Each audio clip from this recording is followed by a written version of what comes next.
கிறிஸ்துக்கள் அன்பான தேவனுடைய பிள்ளைகளே, ஆண்டவரும் உலக ரட்சகருமான இயேசு கிறிஸ்து இணையற்ற நாமத்தினாலே உங்கள் யாவரையும் வாழ்த்தி ஆசீர்வதிக்கிறேன். இந்த 30ஆம் தேதி ஆண்டவர் எனக்கு என்ன மங்கள வார்த்தை வச்சிருக்கிறார். எடுத்து வாசிங்க. நீதிமொழிகள் 10:6.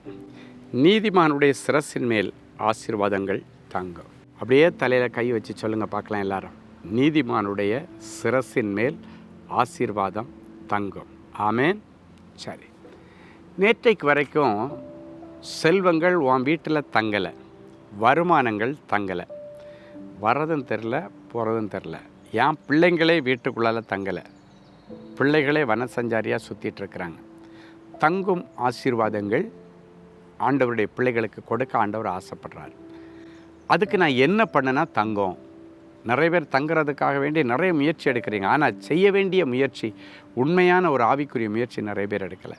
ஆண்டவர் சொல்ல, நீதிமானுடைய சிரசிலே ஆசீர்வாதம் தங்குமா. அப்படின்னா நீ சம்பாதிக்கிற சம்பாத்தியம் உனக்கு தங்கணுன்னா, உனக்கு ஒட்டணுன்னா, உனக்கு நிற்கணுன்னா, 4 காசை சேர்த்து உன் பிள்ளைகளுக்கு நல்ல ஒரு சுதந்திரம் கொடுக்கணுன்னா, ஒரு வீடு வாசலை கட்டணுன்னா நீ நீதிமானாக இருக்கணும் அப்படின்னு சொல்லப்பட்டிருக்கிறது. நீதிமானுடைய சிரசில் அப்படின்னா நீ நல்ல மனுஷனாக அறியா, உனக்கு நல்லது நடக்குன்னு ஆண்டவர் சொல்கிறார். அப்போ தான் அந்த ஆசீர்வாதம் தங்கும்.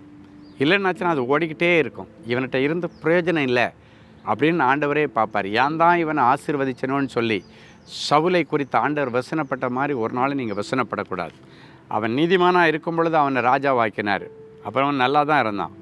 ஆனால் என்னைக்கு அவன் குறிச்சொல்லுகிற ஸ்திரீகளுக்கு நேராக பின்னால் அஞ்சனம் பார்க்குற ஸ்திரீகளுக்கு நேராக போனானோ, அப்போ ஆண்டவர் என்ன பண்ணார், ஏன் தான் இவனை பெரிய ஆள் ஆக்கினோன்னு சொல்லி வசனப்பட்டு அவனிடத்தில் இருந்த ராஜ்யபாரத்தை எடுத்து விட்டார். அவன் சிரசில் இருந்த ஆசீர்வாதம் எடுக்கப்பட்டது.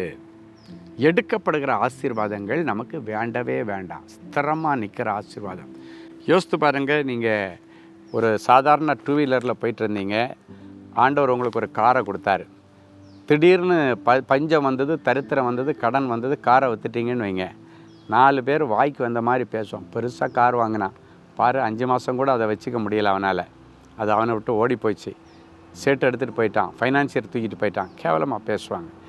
ஒரு ஆசீர்வாதம் வந்துன்னா அது தங்கணும். தங்க வைக்கிறது தான், அதை தக்க வைத்து கொள்ளுகிறது தான் ஞானம். அதை தக்க வைத்து கொள்ளுகிறது தான் முக்கியமான ஸ்தானம். அப்போ சவுல் அதை தக்க வைத்து கொள்ளலை. என் அன்பு தேவனுடைய பிள்ளைகளே, இன்றைக்கி உங்கள் ஆசீர்வாதங்கள் உங்கள்கிட்ட தங்குறது வேறு யார் கையிலையும் இல்லை, உங்கள் கையில் தான் இருக்குது.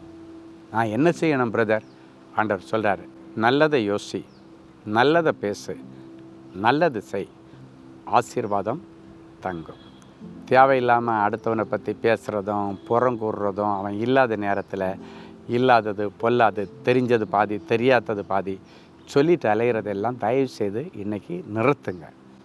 நிறுத்திட்டு 4 பேருக்கு உன்னால் என்ன நல்லது செய்ய முடியும், நல்லதை செய்யுங்க. சில நேரங்கள் அப்படி பேசுகிறத நிமித்தம் அநேகர் இடரல் அடைவார்கள், அநேகர் ரட்சிப்பை விட்டு வழி விலகி போய்விடுவார்கள். எனவே இன்னைக்கு உன்னிடத்தில் ஒப்புவிக்கப்பட்டதை முடிவு பரியந்தம் காத்துக்கொள். உனக்கிட்ட ஆண்டவர் கொடுத்த ஆசீர்வாதங்கள், அது பிள்ளைங்களாக இருந்தாலும் சரி, இல்லைன்னா சின்ன செல்வங்களாக இருந்தாலும், அபிஷேகமாக இருந்தாலும், வல்லமையாக இருந்தாலும், வரங்களாக இருந்தாலும், அதை கடைசி வரைக்கும் காத்துக்குங்க. உங்கள்கிட்ட ஆண்டவர் நல்ல செல்வங்களை கொடுத்து நல்ல ஆசீர்வதிக்க எதுக்குன்னா 4 பேருக்கு நல்லது செய்கிறதுக்கு. 4 பேருக்கு உதவி செய்யுங்க.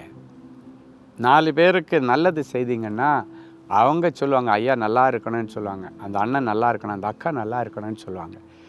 அதுதான் உங்களுடைய வாழ்க்கையில் இன்னும் ஒரு பெரிய ஆசீர்வாதம். ஸோ இன்றைக்கி நீதி மார்க்கத்துக்கு உங்களை ஒப்பு கொடுங்க. துன்மார்க்கத்திலேருந்து வெளியே வாங்க. ஆசீர்வாதங்களும் வருமானங்களும் தங்கும். நீங்கள் கூடக்கூடியாக மிச்சம் எடுக்கலாம். செவிக்கலாமா? அன்பான ஆண்டவரே, உமக்கு நன்றி. நீதிமானுடைய சிரசில் ஆசீர்வாதம் தங்கும் என்று சொன்னேன். தங்குகிற ஆசீர்வாதங்களை இவருடைய சிரசில் வைத்து ஆசீர்வதிக்கிறேன்.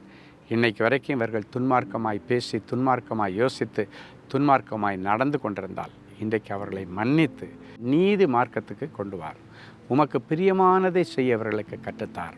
ஆண்டவர் இப்படியெல்லாம் பேசுவாரா, ஆண்டவர் இப்படியெல்லாம் செய்வாரா, ஆண்டவர் இதெல்லாம் பார்ப்பாரா என்று சொல்லி எப்பொழுதும் ஆண்டவரோடு கொண்ட தன்னை ஒப்பிட்டு பார்த்து நலமானதை பிடித்து கொண்டு 4 பேருக்கு நல்லது செய்து அதன் நிமித்தம் ஆண்டவர் கொடுக்குற ஆசீர்வாதங்களை தக்க வைத்து கொள்ள நிறைஞ்ச மனசில் இவர்களை ஆசீர்வதிக்கிறேன். தொடர்ந்து அற்புதங்கள் நடக்கட்டும். இயேசுவின் மூலம் பிதாவே.